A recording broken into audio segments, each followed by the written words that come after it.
If you're a residential real estate agent earning $200,000 a year and you want to grow your passive income, this show's for you. Learn the secrets other agents use and hear from experts in our field in order to guide you along your journey to investing in assets like apartment communities so that you can turn your commissions into cash flow. I'm Randall McLeod. Let's go, baby. All right, agents, welcome back.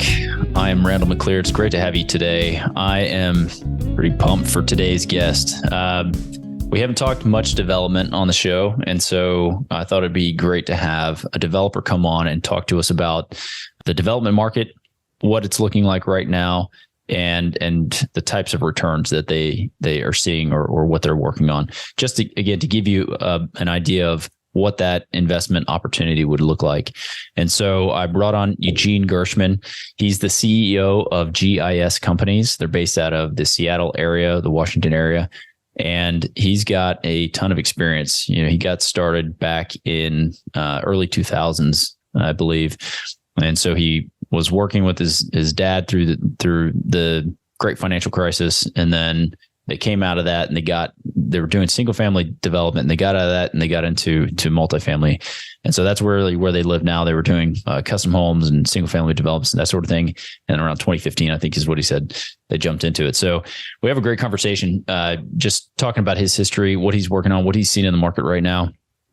And we talk about how he's getting deals done right now. It's challenging on all fronts in real estate right now to get debt that makes sense, that makes projects make sense. And so we really dive into some of the nitty gritty on how he's doing that and the types of deals that he's working on and how he structures them. So you're going to learn a lot on that front. And I know that they're working, and he's got some opportunities that are coming up. So listen through to the end so that you can see, what they're working on and see if it's something that you might be interested in investing in. So by all means, if you're getting something out of the show, if you're getting value, please go rate and review. It always helps us out. We love having you here and chatting with you and sharing our time and our conversations with you. So thanks for joining, and let's jump in. Conversation with Eugene. Here we go. Eugene, awesome. Thanks for jumping on. It's good to catch up with you today. I wanted to get started and just have you pretty much introduce yourself and kind of tell us a little bit of history about GIS and where you guys are right now, how it kind of got started and how you got into the development space. Absolutely. Eugene Gershman, GIS companies. I run a development and construction company or companies focused on primarily residential, single family, multifamily. We're a family owned business. My father started the company some almost 30 years ago as a commercial general contractor. It was mostly building, all kinds of complex buildings. And I never wanted to be in a family business, got a degree in business finance, signed up joined a investment firm. Then my father lured me into the business by saying something along the lines of, well, I wish I could have somebody I could trust to help me start this satellite office. And I said, well, okay, fine. So that's how I ended up here. Then a few years ago, we went into development with my business background. I still didn't really want to be a builder. So went into development space, and we've acquired a few properties. That was back in early 2000s. Started going through primarily here in the Pacific Northwest Seattle area. Yep. We're going through permitting, entitlements, which was a lengthy and painful process. We're us being newbies in the space, in the development space here. And then 2008 happened, market crashed. And so we had to kind of reboot, reimagine ourselves. We started a new residential construction company and focused on single family projects. We've since developed a number of our own single family buildings and built them as well. Single family homes. And then a few years ago, back in 2015, started working on multifamily projects. and essentially branched out. So the company now focuses on single family and multifamily. And frankly, multifamily has been taking more of our time and energy. In the last 2 years, we completed our last big custom home on a construction site about 2 years ago, and haven't pursued single family since then. Not because we didn't want to, just opportunity didn't present itself. Yeah. So very well familiar with all aspects of construction and development side, from property acquisition to entitlements to financing, and then final delivery. Let's see. I guess that's about it as far as the intro goes. Yeah. No, it's awesome. I mean, there's one thing that just popped in my head when you're going through that is what got you to make the jump? Like, what was the thought process behind getting into multifamily in 2015 specifically? Was there something going on, or was it just the market looked right for it, or where were you guys? The market looked right. I mean, we're still kind of recovering from that big recession of 2008, 2009. An opportunity presented itself. There was a property here in Bellevue, Washington, just east of Seattle. Property looked good. A broker friend of ours called us and said, "Hey, why don't you tie it up?" And we're like, "Yeah, we're not really into it right now." Like, I still didn't believe in multifamily after the big crash. He said, "Why don't you tie it up, study it, and then if you don't want it, then give it back." So we were studying it, and the property had all kinds of problems. It had wetlands, it had steep slopes, it had homeless encampment, but it was in a really good neighborhood, good area. And the price was too high. So as we studied it, we went to the city, we had a few meetings, and we said, "Look, we would love to build something here. Single family probably wouldn't work, but we could look into it." We considered apartments, we considered maybe an office building. But then as we were reviewing the codes and talking to the city, we were able to come up with a deal where we would trade out some of the wetland buffers for an improvement. If we would plant, native species, if we get rid of all the blackberries that were growing there, the city said, "Look, if you can do all that, we would allow you to encroach closer onto that wetland buffer and let you develop something." But we still wanted at the time to see if we could subdivide it. But the city said, "Look, do us a favor, don't subdivide it, because it's going to take too long. We've got too much bureaucracy." And they didn't say that, but that was me reading between the lines. The sentiment, yeah. Right. So we said, okay. And then we said, well, we could still build townhomes, except we're not going to subdivide them. We're going to condominiumize them. And that's what we ended up doing. So it was still same property, same construction style. In order to fit all the parking that we needed, we couldn't build an apartment building, wouldn't have penciled there, but townhomes would have worked. And so they became townhouse style condominiums. And that was our first multifamily project. Yeah. So it was essentially building 12, we call it Park 12 for 12 homes, and because we're building a park, but they became almost like individual homes, but some of them were attached together. So that was kind of how we got into the space. Yeah, nice. So were they duplex style, or were they all like adjoining walls? Well, all of the above. So 2 duplexes and 2 fourplexes. Okay. Do you have to sprinkler the fourplex up there? We did have to sprinkler the fourplex, and I'm trying to remember. I think we also sprinkled duplexes. Actually, you know what? I don't remember anymore. Yeah. It's a while back. We literally just did it was a 14-unit townhouse style project, very similar, and so we kept them all as duplexes, so we wouldn't have to deal with that. Condominiumize the whole thing. That was the whole approach to it. So familiar with that. Do you guys focus mainly on infill development? Or are you guys branching out now and taking down larger sites outside the cities? Or what are you guys mainly focused on? Primarily infill, primarily within city limits. We have looked at some projects that are in unincorporated counties around here, but haven't really pursued them. Yeah. So the few deals that we have a mixed use condo project in downtown Bellevue right now that we're finishing up. We recently finished an apartment building in Kent, Washington. That was 150 units, also in downtown area there. It's like a suburban downtown, but nonetheless. And then also have another project, a couple of projects right now under construction in Tacoma. Yeah, I was looking at the one, I don't know which one it was, but the one that had the automated parking garage. Which one was that? Was that in downtown Bellevue? That's the one in Bellevue. Yeah, that's a really cool concept. Does that just allow you to get more cars into a smaller space, or is that, Exactly. That's the only reason. That building is built on about 4,000 square foot footprint. Yeah.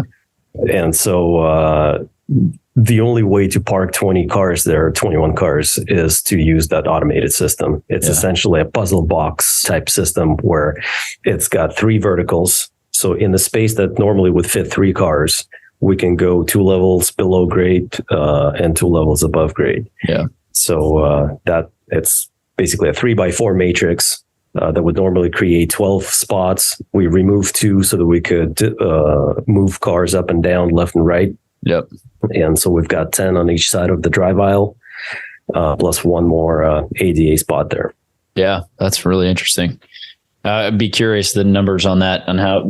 Can you sell those spots as part of the deal? Because we don't really worry about that so much here in San Antonio. The parking comes kind of with the deal. But yeah, I was just talking to a guy and he was in the Washington, DC area. Mm-hmm. And he was talking about how some of the spots were going for $90,000, $100,000, $120,000 for a parking spot. I was like, man, that's insane. Oh yeah, no, that's easy. I mean, if you think about it, in an urban core, people would easily pay $250, $300 a month to park a car. Yeah. You put a cap rate on it, and there you go. Lifetime parking. There you go. Yeah. It seemed, again, I was looking and doing some research. Maybe I'm wrong, but it seemed like you guys are working in, and you're doing some kind of transit oriented development. Is it? So are you highly focused on? Or you explain that to me, I guess. Are you guys integrated somehow with the transit, or is that just something that I misunderstood?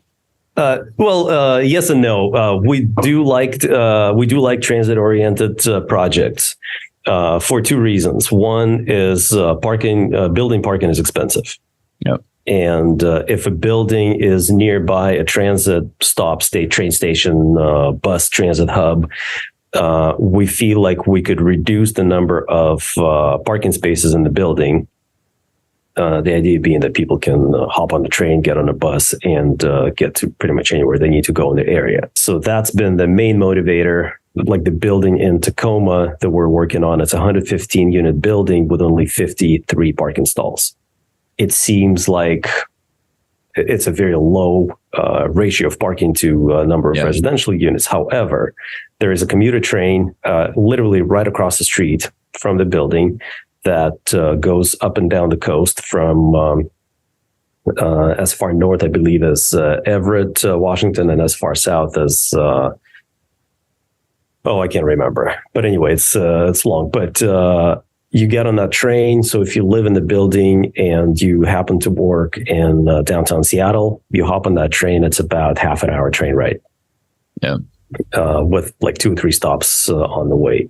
So very easy. There's also a streetcar that goes around downtown Tacoma, visiting all the major employers, University of Washington, and they're launching an expansion that goes all the way up to their hospital district there. So super convenient. And right next to the building, there's a giant park and ride structure. It's like a 7-story garage for, I don't know, I think a couple thousand cars or something like that. So there's always, place to park. The city is still fairly well positioned for street parking if need be. But because of the proximity to transit, we felt like lack of parking, if you will, was justified. Yeah. So that's, that was one of the reasons. We also had another project. We actually just sold the site before it got built. But similarly, it was positioned right next to, about a block away from a new light rail station that's being built. I think they're launching it next year after. But kind of same reasoning there is the population grows around transit. And that's what we felt if we're to compete for, those housing units, then it'd be best if we were positioned close to transit. Yeah, for sure. Has Seattle? I want to say I haven't been up there. Has it always been set up with public transport as like a key mode of transportation? Because we don't in San Antonio, it's buses. We don't have really anything else. Right. No, it hasn't. I mean, the first light rail was opened, I forget, like maybe 10 years ago. Really? And maybe a little bit more, but they've been expanding that, spending, I don't know, gazillion amount of dollars to expand the light rail system. The bus network is fairly well developed. They've been growing it. I think the latest trend is they're building dedicated bus lanes and ramps and letting those buses kind of avoid traffic. But commuter train's been around for a long time, connecting two major cities, Everett up north with a big port, and then Tacoma down south of Seattle, also Port City. So that commuter train's been around for a long time, but the light rail is being expanded right now. Yeah. All right. Well, I want to talk a little bit about, I guess, how you guys are structured in, you said you're family owned. So are you guys all self-funded as far as the equity goes? You guys raise outside capital? How do you guys structure your deals when you're going to take them down? Right. So historically, we funded our own deals. Now, as we're growing, obviously, the capital requirements are much higher than what we can do internally. The model of our development over the last couple of years has been partnering with existing property owners who are either less sophisticated or less experienced developers, or don't want to be participating actively in a development process. So we would typically come in and we would partner with those property owners. We'd prefer them to have existing entitlements so that we could kind of get into financing and construction. It's not always the case. But then as far as capitalizing, we use several different sources. We haven't syndicated before. It's actually something that I've been researching recently, and we're getting set up to bring in individual smaller investors to open up, investment opportunities. But every deal is different. Typically, we would bring in some sort of a equity partner and then bring in debt capital. The previous projects that we did, we structured them very originally. We actually sold the land to a ground lease company and then put a construction loan on top of that. So we use the proceeds from the land sale as additional equity. But every deal that we do is different, and as we're growing, we're kind of setting up this whole other structure to allow individual investors, more passive investors, to come in as limited partners and participate on the upside. Yeah, that's okay. So I want to dig into a little bit of that. First, the ground lease side of it. I just am ignorant on that front. So you guys, you had control of the property. You didn't actually own it. Is that what I understand? The seller contributed the dirt to the deal, and then you guys turned around and sold it to a ground lease company. So what does that transaction even look like? They sign you sign a 100-year ground lease with them once they own the dirt? Right. Yeah. So it's a 99-year ground lease. I don't know why they do 99, not 100, but it's usually a 99-year ground lease. Yeah. And they paid more than what the land itself was worth. They have their formulas. There's a few companies that do that, but they have their formulas of how they calculate the actual purchase price. But essentially, it is based on a dollar amount that they could deduct from the operating expenses, or from the operating revenues, I guess. They figure out how much the property could afford to pay Okay. Without sacrificing the the health of the project, and then they apply a cap rate essentially on that annual payment to figure out the purchase price. So to put things in perspective, our building was. Or the land before the building got built was worth about, I don't know, let's just say $2 million. The ground lease company paid us, I think, a little over $10 million to acquire that. Of course, the land is not worth that much without the building. Once the building is there and it's operating and it's producing income, then the annual payment was a percentage based on an interest rate off of that purchase price that the building would have to pay them for the next 100 years. Yeah. Okay. And then there's provisions on, escalations. Obviously, every year that price goes up. There's adjustments for inflation that are factored in. But essentially, that's how the deal is structured. Yeah. Yeah. And so the 10 million, they don't give that to you day one. It's a financing mechanism, I'm guessing, right? You're going to do draws on it once you get things built. Is that how right, that? Exactly. Okay. Exactly. Yeah. I mean, they wouldn't want to give you the entire amount up front and have you disappear, right? Yeah. Yeah. All right, Eugene's in the Bahamas. All right. Yeah. That's interesting because that I haven't seen. I've heard of that, and I've seen some deals. I was reading something about it becoming more prevalent, but I hadn't talked to anybody that's actually done one. So how do you exit that? You're just selling the building at that point, or what's the plan there? Yeah, you're selling leasehold interest. So similarly to how you sell fee simple building, you're selling leasehold. So whoever buys it, they're buying cash flow stream. Yeah. Nobody really cares about the dirt or the bricks on top of the dirt. They care about the cash flow. Yeah. And so you underwrite that cash flow stream. You do include the lease payment, the ground lease payments. Into your expenses, just like you would with your management fees and cleaning and all that. So it's just another line item in your expenses. It does reduce your building value, obviously, because your expenses are higher. But it's basically the same amount of money that you received when you sold it. So it kind of equals out. Yeah, for sure. Are you guys? I guess the goals of the company, are you guys aligned to, we want to buy and hold, and we're going to keep these developments for as long as we possibly can, or is it we're going to build and sell? What's the typical exit?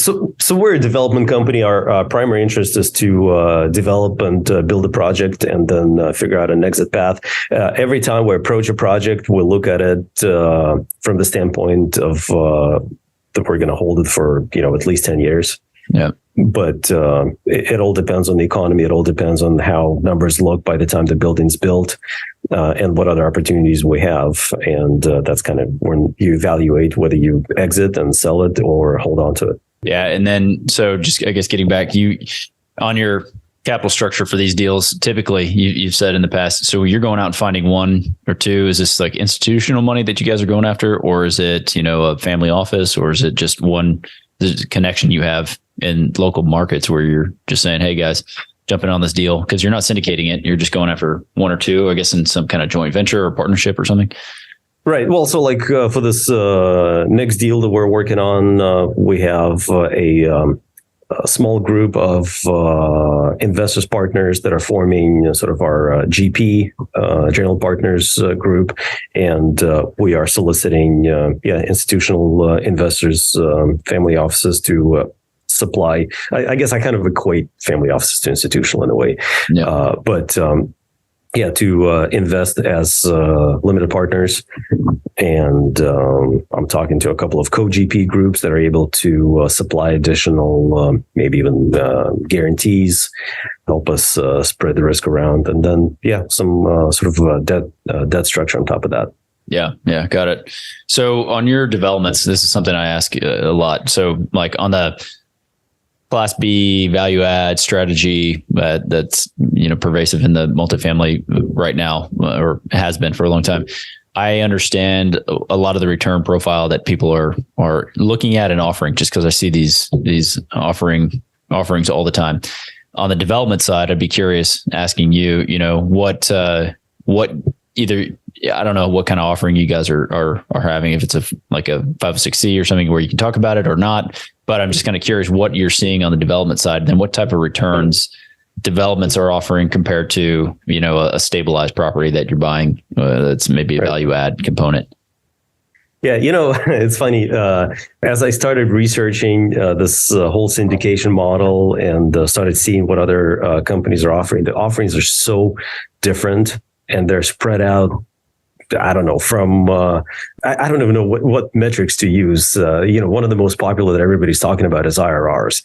I actually posted on my LinkedIn recently this whole IRR thing. It makes me laugh every time I see it because people get focused on it. Yeah. But IRR is important metrics to look at. When I look at projects, they range from, 10, 11% to 17, 20%, 25% IRRs. And people get excited about it. And, being a finance guy, somebody recently asked me, how do you explain IRR? I'm like, well, it's rate of return that you get if your net present value is zero. And they're like, well, what's net present value? I'm like, okay, here we go. So now we need to explain this whole thing. You have a whole finance class. Right. But it's not as simple. It's not as simple as, I'm making 10% a year. It's just a different way of looking at it. So the way we've structured our offering is, I like to always target 100% return on investment. And I think it's the easiest for people to understand that if they invest into a project, they get to double their money. Yeah. Now, it's not going to happen overnight. It's likely going to take, 3 to 4 years. And that's a typical hold. Yeah. And then you can run your fancy Excel formulas and figure out your IRRs or average returns or NPVs. And my experience from old finance classes in business school is so NPV makes sense. It's a net present value where you use a discount rate and you discount every cash flow to the present value, and it kind of makes sense. But then the key question is, well, how do you figure out what the right interest rate to use, what the right discount factor is? Yep. And there's another. I think when we did it, there was like a whole huge chapter of the book just talking about how to figure out that interest rate. And I'm like, nobody's going to do that in real life. I mean, maybe large investment firms with an army of analysts can figure this out. But in reality, nobody's going to do that. And, if you talk to somebody like, BlackRock, they've got all these fancy models and big analysts. But in our space, I like to keep it simple. And I say, look, our target is to double the investment during the life cycle of the investment. Yeah, and that's what we're targeting. It's simple, it's easy to understand, and obviously, if you double your money in 2 years, it's going to be better than if you double your money in 5 years. Yeah, but yeah, do you guys typically talk about it in terms of 3 on a development deal? Is that your target? You're saying we're usually in and out of this deal in 3 years. 5 years, sometimes 1 year if we hit a home run or something. I don't know, but is it typically depends on the project. Since we're a development and construction company, most of our projects are ground up construction. Yeah, not happening in a year typically. Right, it's not happening in a year. Yeah, like we have a building right now that we just finished. It's being stabilized, and we are looking to recapitalize it. We're soliciting it to investors. That one, I mean, if economy turns around and gets better in a year, great. We'll turn around and flip it then. Realistically, I'm seeing it being at least 2 years, maybe 3. Our other projects that are just getting started, well, it's 24 months just to get it built. And that's if you look at the construction schedule. And that's if you don't anticipate any delays, which there's always delays. Yeah.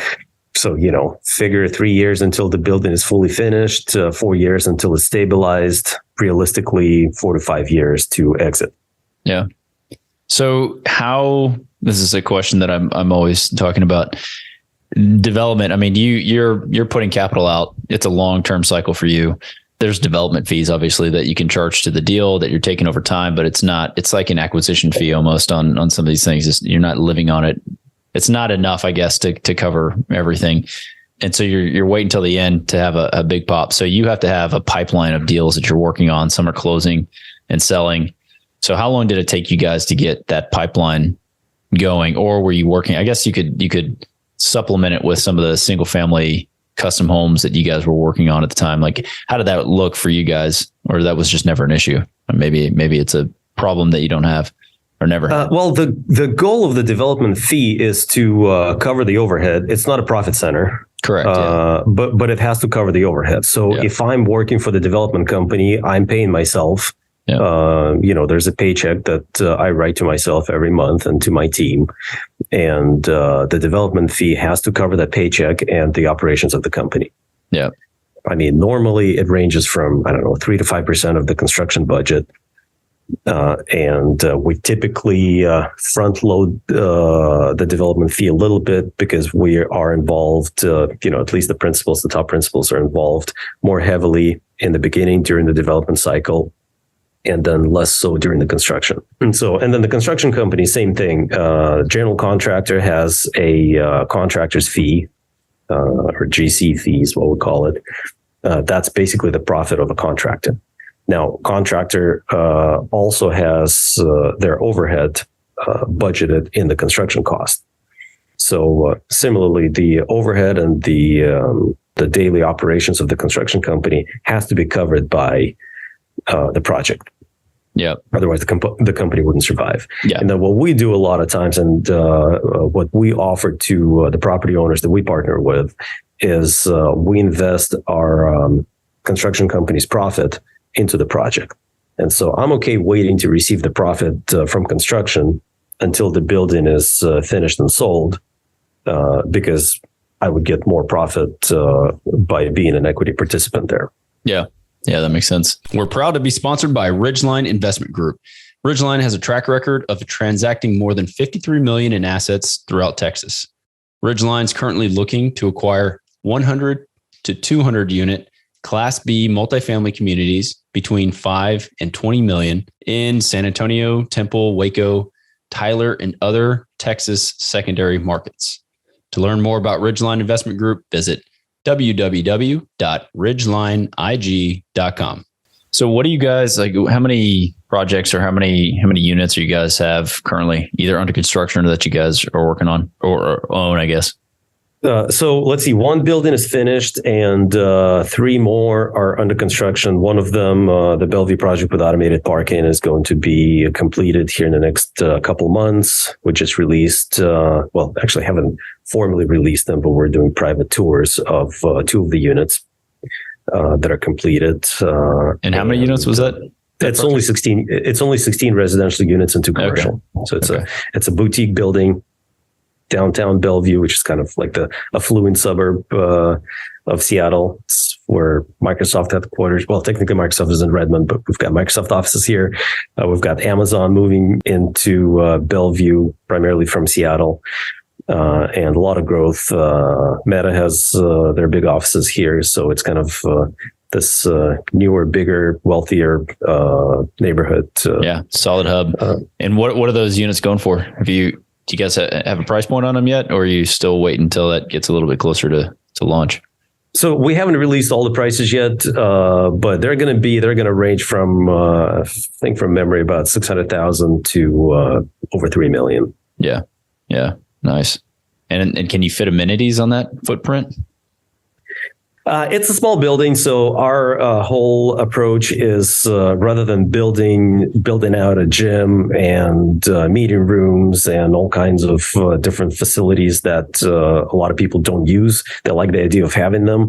We're saying, look, there's at least 3 gyms within a block. Yeah. There's a high-end fitness club about 10-minute walk. There's plenty of restaurants around the city. So we're promoting the lifestyle of this downtown core, which is a safe downtown. Bellevue being a much safer city than Seattle, with all of their homelessness and political issues.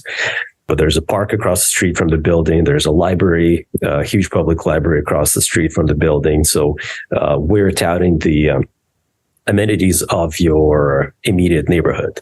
Yeah. Yeah, I've heard. A buddy of mine lives in Seattle, and he's been telling me the story about the downtown and the whole what's going on there. But yeah, the pictures of that development and that park, because I saw on your page you posted some of the pictures. Looks beautiful. Yep. Yeah, it looks really good. So you have a number of those going on, projects going on. I guess I want to ask still, while we got some time, just about if I'm a limited partner and I'm looking at placing some capital into projects, in general, if you're buying a stabilized either storage facility or a Class B value add deal, and you're putting money to work, you're investing, you get some of the equity upside, plus you get the cash flows along the way. If right now the debt makes that challenging, but if that's happening and there's some cash flow, you're getting some of that cash flow. So like on a development project, what's like an ideal limited partner coming into those projects? What the ideal partner looks like, or what the ideal deal looks like? No, like an ideal partner, because again, for me, I could answer that and say, look, if you are looking for cash flows and you're looking for equity and tax benefits of owning, a large apartment complex, this is the thing for you. On a development side, I know that there's no cash flows along the way. So unless you have a unique position or ability to generate some sort of cash flow on a parcel while you're waiting for the development to happen, then it's really, you're not getting. So again, in my mind, there's like a perfect limited partner that's looking for some sort of development deal. Maybe they have. Yeah, I'll let you answer. Go ahead. Well, so the perfect development partner would be somebody who has, obviously they would have to be a accredited investor, but who would be able to put in, a couple $100,000 into the project and be patient enough to let it work for the next 3 to 5 years until the project, 3 years, I guess, until the project's built and starts generating income. When it starts generating income, then that income can be distributed. Yeah. So that would be an ideal person who is looking for an alternative investment. They probably have some investments in the stock market. Real estate investments are typically different. Sometimes they're countercyclical to what's happening in the stock market. So it's a great way to diversify. And obviously, they need to be sophisticated enough to know the risks and appreciate the risks, but also to enjoy that upside. Now, having said that, we have been talking to several individual investors in the past. And one of the requests that came in was to see if we could structure a deal where they could be generating income sooner than when the building's built.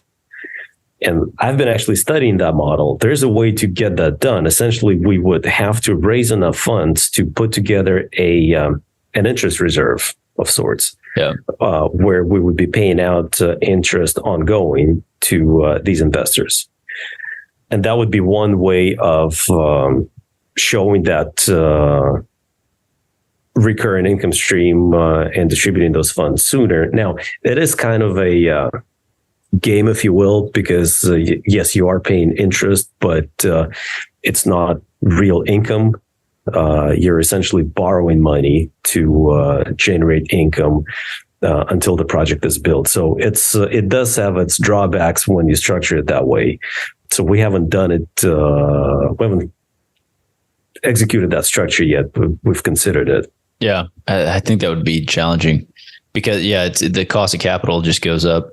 Simply to be able to pay that individual, it may be worth looking at another type of investment. But it depends. Have you guys brought any pref equity in? Just in general, let's talk finance on these development deals. Like right now, if you're going putting debt on a project, on a development project, what were the rates? I don't know, a year and a half ago, and what are they now? What are you seeing, and how has that changed or affected your ability to execute projects? Right. So the most challenging thing with debt financing these days is not only interest rates are high, but also not a lot of lenders are lending. And those lenders that used to be lending, their interests are so high that they're just prohibitive. Yep. So typically there's two two types of players in the debt market. There's some commercial banks, which commercial banks are traditionally less expensive. They usually do require personal guarantees, which not a lot of projects developers are comfortable with.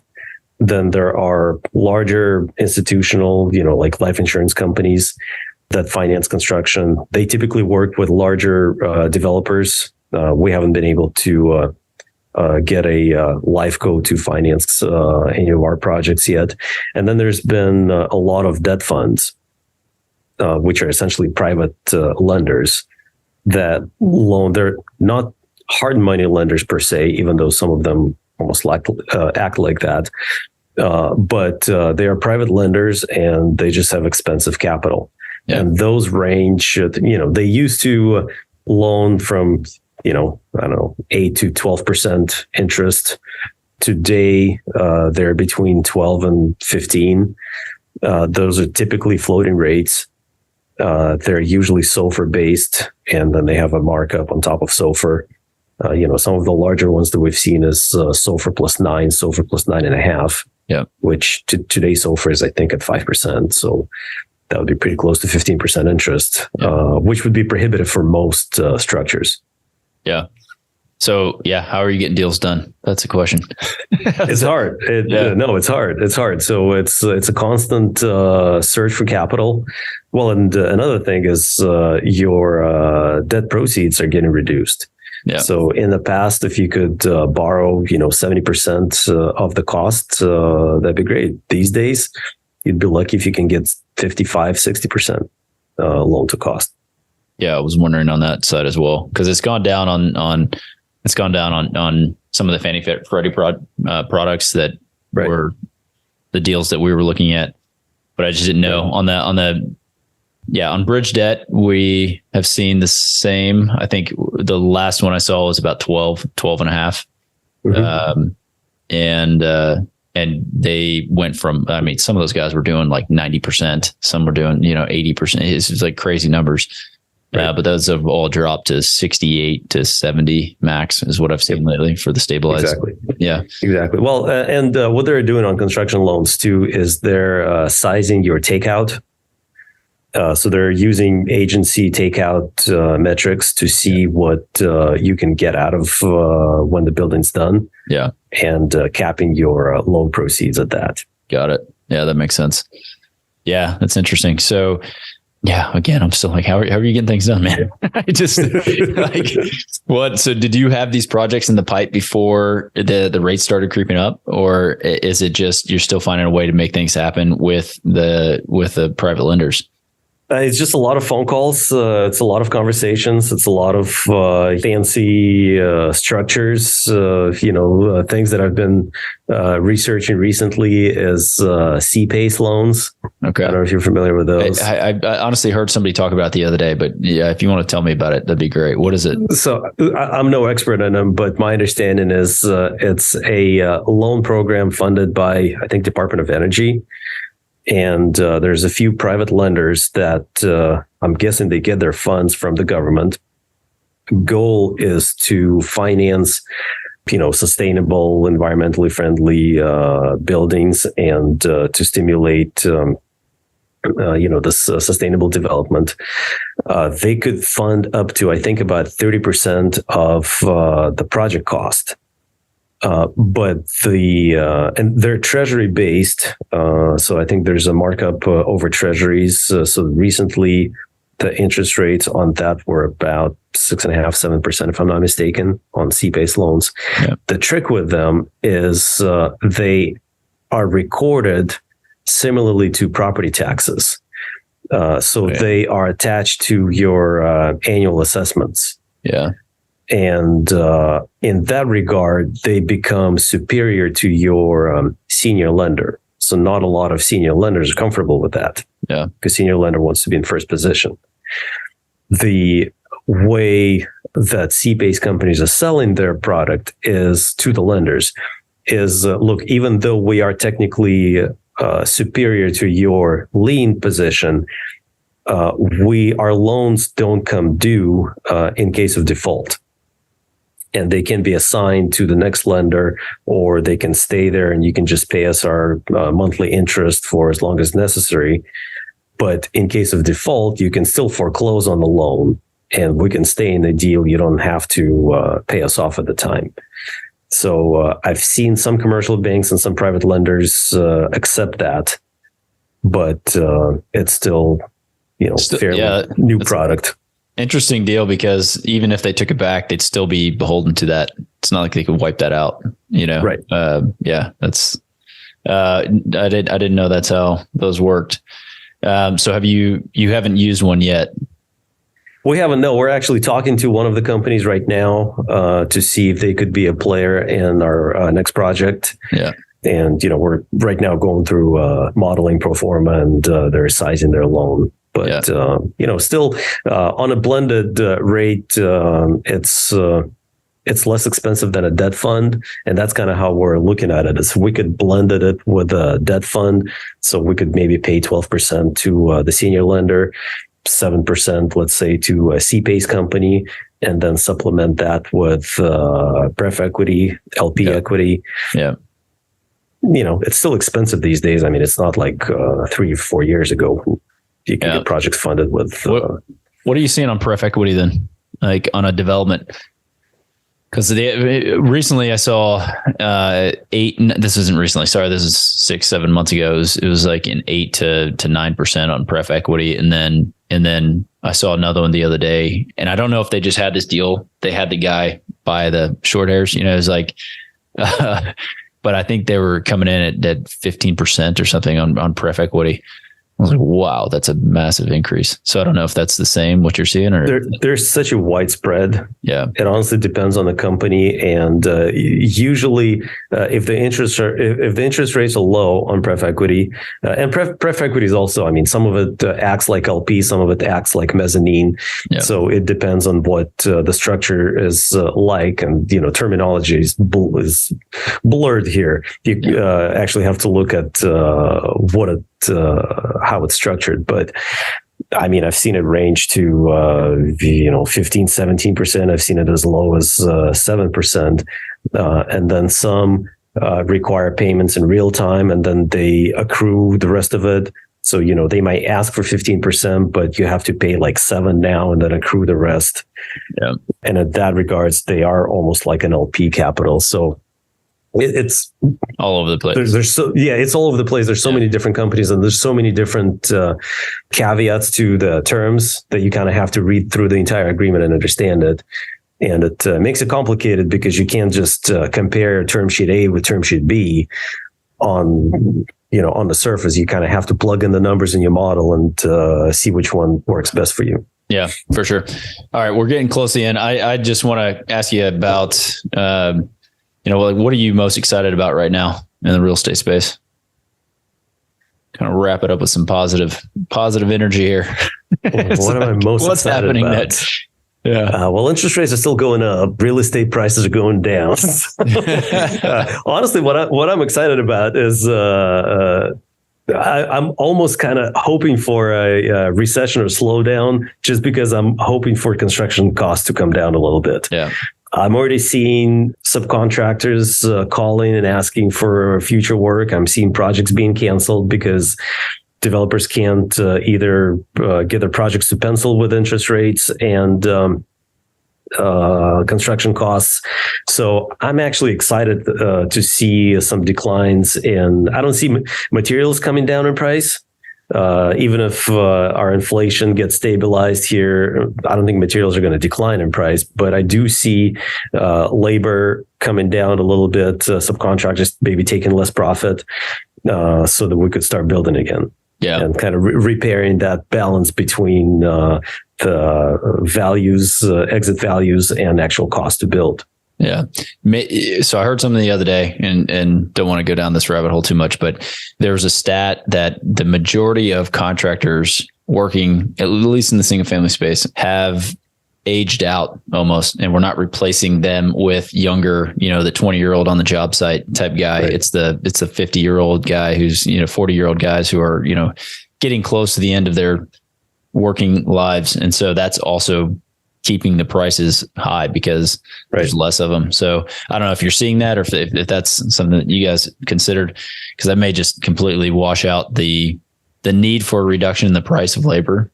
We've definitely seen it. I've seen it the first time back in 2010 when a lot of the guys just retired or got wiped out in that big recession. And it took years for new labor force to come in the market. What's happening right now is construction management jobs are, especially in our region, are in such high demand that, architect students are going into construction management because they're being paid more. Everybody's going into construction management. Well, as a result, there's not enough guys in the field. There's not enough experienced superintendents that can actually run the job and know how to build a building. There's not enough trades. There's not enough carpenters that are skilled enough and experienced enough to go into management. So that's the biggest hole right now in that labor force. Yeah, that makes sense. Well, look, I could chat with you about this all day. It's fascinating. I'm going to connect any of your information down in the show notes. So if anybody wants to reach out to Eugene directly, please, by all means, reach out to him.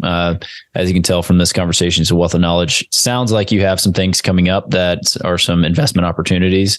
So definitely reach out and connect if you're looking for somewhere to put some capital. That might be a good place to start. Yeah, absolutely.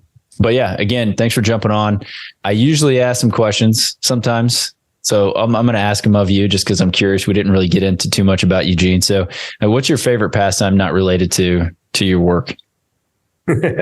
Well, I've got 3 kids, so that's taken up a lot of my time. Right on. But I like music. I play some guitar. So, I like to just lock myself in a room and strum a few chords. There you go. Nice. How old are your kids? 15, 11, and 7. Okay. Yeah. Nice range. 2 older girls and a younger boy. Awesome. Yeah. It's good ages. What, I guess with the family, like what's something awesome that's happened with the family in the last, 60 days, best memory that you guys have? Best memory in the last 60 days. Oh, I don't know.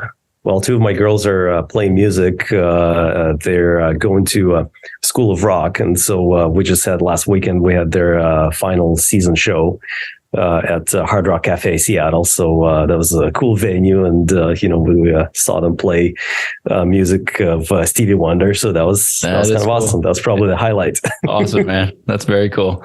Well, congrats to them. All right, man. Again, good catching up. Eugene, good getting to know you. By all means, if I can do anything for you, let me know. But awesome. I appreciate you jumping on. Yeah, thank you, Randall. Pleasure being here. All right, take care. Did you know that 80% of the agents we speak with got into real estate in order to gain passive income so they could obtain financial freedom and become work optional?